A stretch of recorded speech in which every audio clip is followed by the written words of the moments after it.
memanti kepada takmir, hal-hal yang perlu ya. Sebagaimana saya tuliskan di sini, pengendalian COVID di masjid. Pertama, jaga kebersihan masjid harus dipel dengan cara disinfektan paling enggak dua kali dalam satu hari minimal. Kemudian sediakan cuci tangan dengan menggunakan sabun di luar sebelum masuk masjid. Kemudian yang ketiga, dalam tulisan saya wajib pakai masker, tidak bisa ditawar ya. Kalau perlu sediakan masker di depan, wajib infak 5.000 untuk menggunakan masker, seperti di top saja semacam itu. Kemudian sebaiknya, ini saya sarankan, saya sampaikan kemarin, seseorang jamaah yang flu, batuk, panas, jangan ke masjid. Kadang-kadang kan subjektif, batuk, panas, tapi saya nggak merasa panas. Makanya kita butuh pemeriksaan yang sifatnya objektif. Infrared termometer. Cek saja. Harganya sekitar 600 ada, 800 ada, 1 juta aja ada. Maka masjid saya sarankan beli saja infrared termometer. Ini kewajiban takmir karena bertanggung jawab dalam hal penyelenggaraan masjid, sebaiknya saya sarankan wajib punya. Terus kemudian membaca Al-Quran, saya sarankan tetap menggunakan masker karena droplet. Kalau Al-Quran Anda baca ya, kemudian tangan Anda menyentuh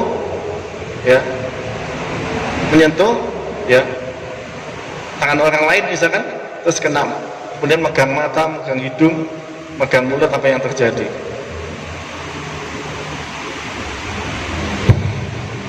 Masalah kemudian dalam berita-berita azan, kemudian bacaan Al-Quran itu membunuh atau mengecilkan virus. Saya belum pernah jurnal itu saya dapatkan, tetapi saya punya keyakinan yang luar biasa ya, bahwa dengan membaca Al-Quran, ala bi dzikrillahi tatma'innul qulub, maka hati ini menjadi tenang, dan ketenangan ini akan menguatkan pertahanan atau daya tahan tubuh kita. Tidak ada orang habis adzan gelisah, tidak ada orang habis baca Al-Quran takut, gelisah, dan seterusnya. Pasti akan ada ketenangan, dan sebenarnya sumber ketenangan inilah yang kemudian tubuh akan membentuk antibodi yang luar biasa sehingga mampu untuk membunuh virus tersebut. Karena banyak penelitian, seseorang yang takut, stres ya, baik itu menurut kedokteran barat, maka leukosit, dalam hal ini limfosit, sel T, makrofag akan turun. Pada ini sel-sel inilah yang kemudian dia bersifat fagositosis, menangkap patogen, dalam hal ini virus, bakteri, dan membunuhnya. Kalau mereka takut, maka ini akan turun ini leukosit, limfosit ya, sel T ini akan turun. Kalau sudah turun berarti kemampuan untuk menghalau kuman atau bibit penyakit akan rendah. Maka diperlukan ketenangan hati. Jamaah rahimakumullah,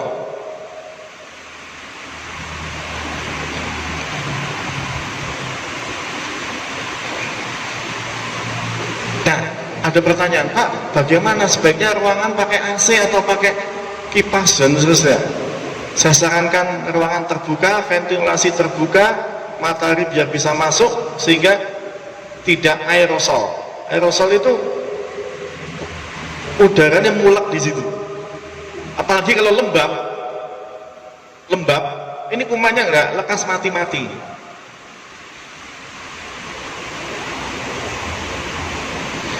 COVID bertahan, bagaimana pembunuhnya? COVID bertahan di mana? Studi awal menunjukkan bahwa COVID bertahan beberapa jam, tergantung pada tempat yang ditempeli, suhu, kelembapan, Sebetulnya disinfektan sederhana itu dapat membunuh virus dengan mudah. Misalkan kita pel pakai obat, pel apapun itu mereknya, kita cuci tangan dengan sabun apapun mereknya, insya Allah akan mati.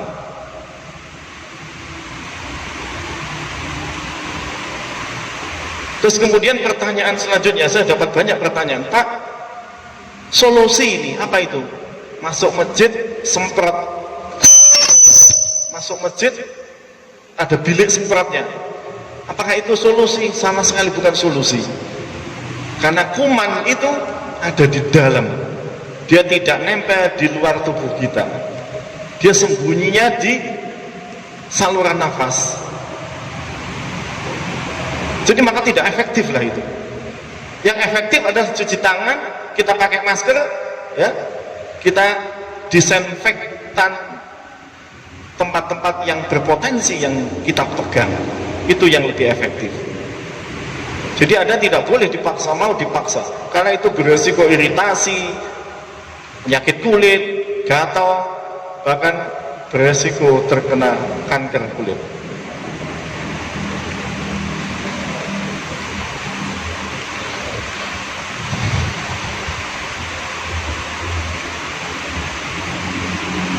Nah,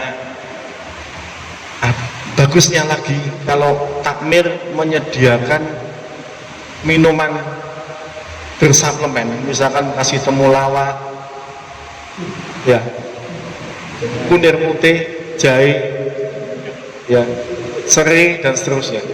Paling enggak seminggu sekali, Pak, atau seminggu 2 kali. Kopinya diganti itu saja sebaiknya, atau sari jelenya diganti itu juga nanti. Itu kuat itu, dia antioksidan kuat dan dia meningkatkan antibodi kita.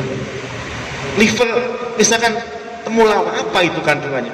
Dia hepatoprotektor, dia betul-betul membantu hati dalam menetralisir, mendetoksifikasi benda asing masuk ke dalam tubuh kita. Makanya orang kalau banyak minum temulawak, livernya pasti sehat.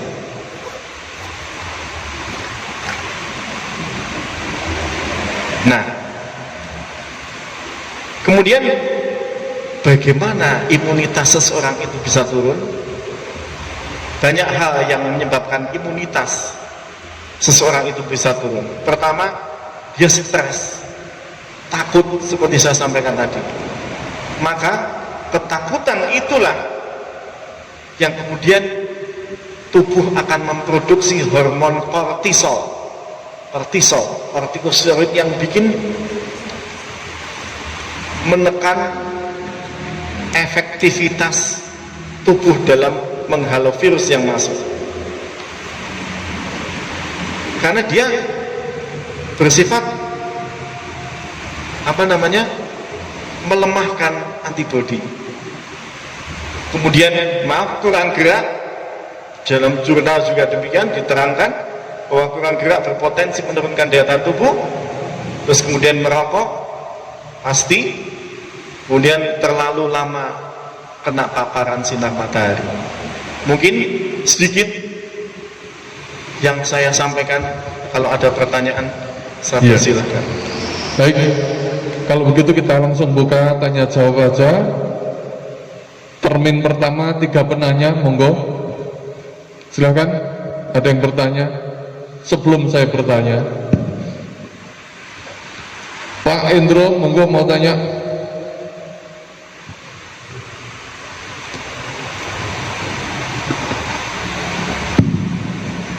Ya, silahkan Pak Hendro. Assalamualaikum warahmatullahi wabarakatuh. Waalaikumsalam warahmatullahi wabarakatuh. Hanya ini yang saya ingin tanyakan, virus itu termasuk makhluk hidup atau makhluk mati? Saya pernah dengar katanya virus itu yang COVID ini itu termasuk makhluk mati. Kalau makhluk mati, mestinya ini tidak akan bertahan lama dan akan mudah rusak. Tapi nggak tahu apakah benar makhluk mati atau makhluk hidup. Itu aja yang saya dengar. Baik, Waalaikumsalam warahmatullahi wabarakatuh. Saya Ayatullah Ruhiyat, asal dari Majalengka. Kebetulan saya domisili sekarang lagi di Pare, maksudnya di jalan di kampung di situ. Iya, Yang baik. saya mau tanyakan pertama, penggunaan desinfektan yang terlalu berlebihan, apakah benar adanya dapat membunuh bakteri baik, dan seberapa penting bakteri baik yang tersebar di lingkungan kita itu? Dan yang kedua, tentang ini Pak, untuk meningkatkan imunitas seperti kita hujan-hujanan, saya ingin tahu seberapa efektif hujan-hujanan terhadap peningkatan imun kita. Cukup. Baik, terima kasih. Waalaikumsalam warahmatullahi wabarakatuh. Pada kesempatan ini saya ingin bertanya tentang sejauh mana penularannya dari kehidupan COVID ini misalkan meninggal, kemudian bagaimana sejauh mana bisa penularan pada orang lain. Dan yang berikutnya adalah mengenai korban COVID-19 yang meninggal. Ya. Baik, Bapak sekalian, terima kasih atas pertanyaannya. Yang pertama, apakah COVID itu makhluk mati atau makhluk hidup? Virus, bakteri, ya, atau sejenisnya, protozoa misalkan, memang ukurannya beda. Virus pastinya lebih kecil lagi dibandingkan dengan bakteri. Kadang-kala virus itu dilihat di mikroskopik itu perlu pencahayaan lagi, makanya dia lebih kecil. Nah, apakah dia makhluk hidup? Pasti, karena virus itu dia bergerak dan dia mampu menginfeksi manusia ataupun makhluk hidup lainnya. Ciri virus yang paling utama adalah dia dibungkus oleh selaput pembungkus yang biasanya berbahan lemak. Makanya dahulu ada seorang tokoh nasional, dia kena hepatitis C, kemudian dia mengkonsumsi salah satu obat herbal, di mana obat herbal itu dalam penelitian ternyata mampu merusak glukoprotein atau lemak pembungkus, yang kemudian dengan pembungkusnya rusak maka virus itu mudah mati. Kenapa virus kuat? Karena dia ada lemak pembungkusnya. Maka menangani virus COVID ini yang paling utama ketika seseorang dinyatakan positif, ya, yang pertama dia tidak boleh panik, tidak boleh takut, ya, baik itu dia bergejala maupun tidak, dia wajib social distancing. Social distancing, mengisolasi diri. Dia harus mampu membunuh virusnya dengan sendiri. Karena sebagaimana saya sampaikan di dalam tulisan saya yang belum sempat saya baca tadi, apakah bahaya virus COVID itu? 80% pulih tanpa perlu perawatan khusus. 80% bisa dicatat. Dengan tanpa perawatan khusus, maksudnya perawatan khusus harus diobatkan apa, harus berobat kemana, harus berobat ke rumah sakit, tidak tahu. Cukup kita sendiri yang membunuh dengan meningkatkan daya tahan tubuh kita, konsumsi suplemen, vitamin A misalkan, vitamin B, vitamin C, vitamin D, ya, yang paling afdol vitamin C, vitamin D, dan vitamin E, ya.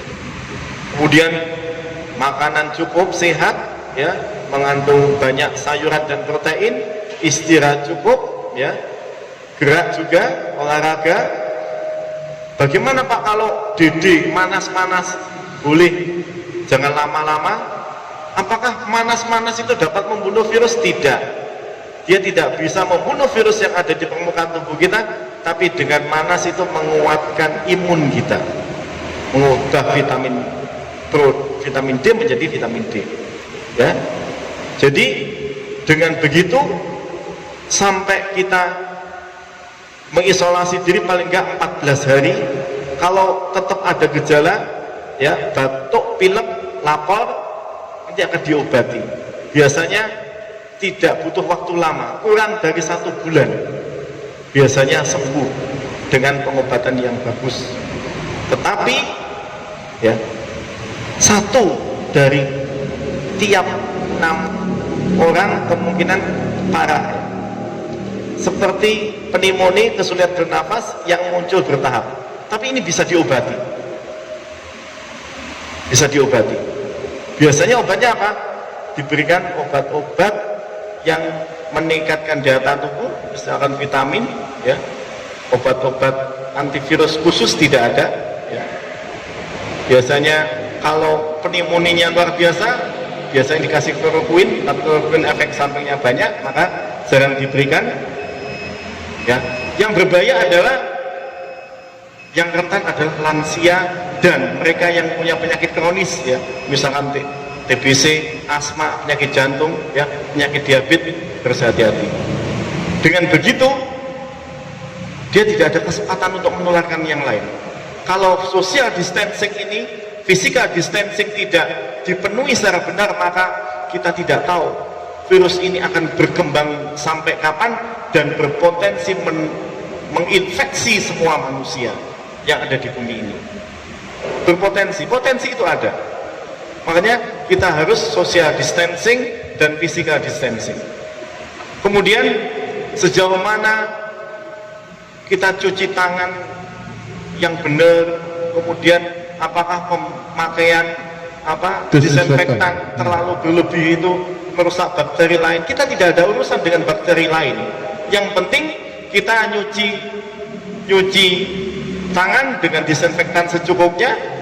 Kalau berlebihan bisa mengiritasi kulit, ya, bahkan bisa merusak kulit. Yang kita jaga keseimbangannya itu bakteri yang ada di dalam usus kita.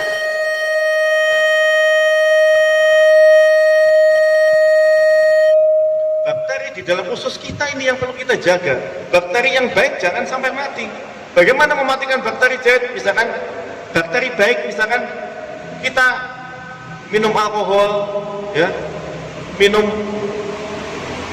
makanan atau minuman berpengawet, itu merusak bakteri yang baik. Dan kita butuhkan adalah bakteri yang jahat harus mati. Dengan apa? Antibiotik. Supaya bakteri baik kita seimbang atau lebih banyak, maka disarankan bagi kita minum probiotik misalkan. Ya. Nah, bagaimana hujan-hujan efektifkah untuk meningkatkan daya tahan tubuh kita? Ya. Nah, hujan-hujan dan seterusnya tergantung pada kondisi tubuh kita. Kondisi tubuh kita fit, kan air hujan itu air yang steril, ya. Dia mengandung natrium juga, yang dia berfungsi menghangatkan tubuh kita juga. Maka boleh jadi hujan-hujan itu baik bagi kita, tapi belum tentu baik bagi orang lain yang sebelumnya menderita flu. Nah, kemudian pertanyaan yang ketiga, apakah COVID yang pasien sudah meninggal berpotensi menularkan? Ya, COVID itu virus yang dia hidup, ya, dia numpang makhluk hidup. Ya.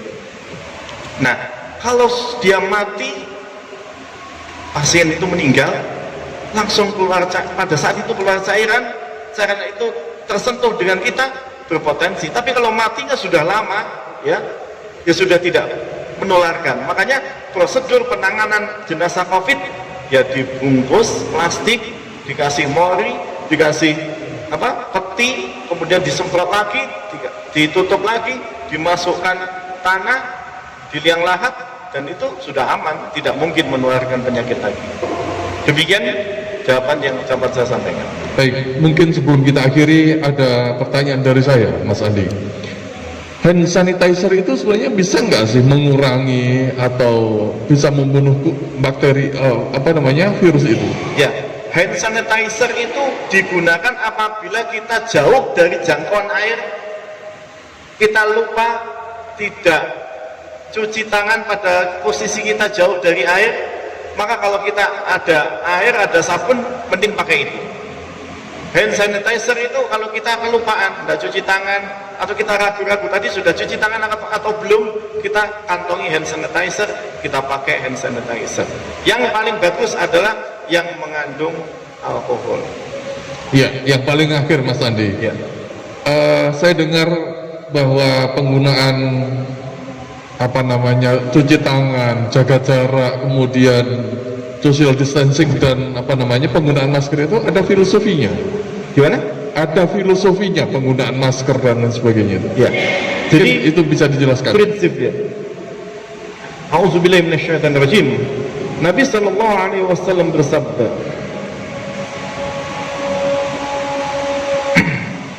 "La yu'minu ahadukum hatta yuhibbul akhihi ma yuhibbul li nafsihi." Tidak dikatakan seorang itu beriman apabila dia tidak mencintai saudaranya. Bekal hadis ini sebenarnya sangat filosofi sekali kalau kita kaitkan dengan pemakaian masker. Masker yang paling utama itu melindungi orang lain justru dari droplet kita. Masker ini tidak melindungi kita dari virus bakteri yang masuk, tapi dia cukup efektif melindungi orang lain dari droplet kita. Satu-satunya masker utama itu melindungi polusi, debu dan seterusnya yang masuk ke saluran nafas kita. Tapi dia efektif melindungi droplet yang keluar dari mulut kita yang berpotensi menginfeksi orang lain. Mungkin itu yang dapat saya sampaikan. Baik, ma'asyiral muslimin, itulah tadi ulasan kita mengenai tema kita pada kesempatan malam ini, yaitu menghadapi wabah COVID-19 dalam perspektif Islam dan kemudian juga dari sisi keilmuan, ilmu kesehatan, kupas tuntas pencegahan, pengendalian dan juga pemulihan COVID-19 dalam rangka kita menghadapi datangnya bulan Ramadan, yang mana bulan Ramadan itu merupakan satu bulan yang sangat mulia sekali, yang sayang apabila kemudian kita tidak mengisinya dengan hal-hal yang positif. Karena itu bulan Ramadan ini harus tetap kita isi dengan hal yang positif, namun kemudian kita juga punya ikhtiar yang lebih, yaitu tetap kemudian kita menggunakan masker agar droplet kita tidak keluar dari tubuh kita dan kemudian berpotensi menularkan pada orang lain. Kemudian juga kita mencuci tangan kita sebelum masuk masjid dan berbagai hal-hal yang lain yang kemudian akan mendukung pemutusan penularan COVID-19 ini. Kita tutup dengan doa kafaratul majelis. Subhanakallahumma wa bihamdika asyhadu an la ilaha illa anta wa astaghfiruka wa atubu ilaik. Wassalamualaikum warahmatullahi wabarakatuh.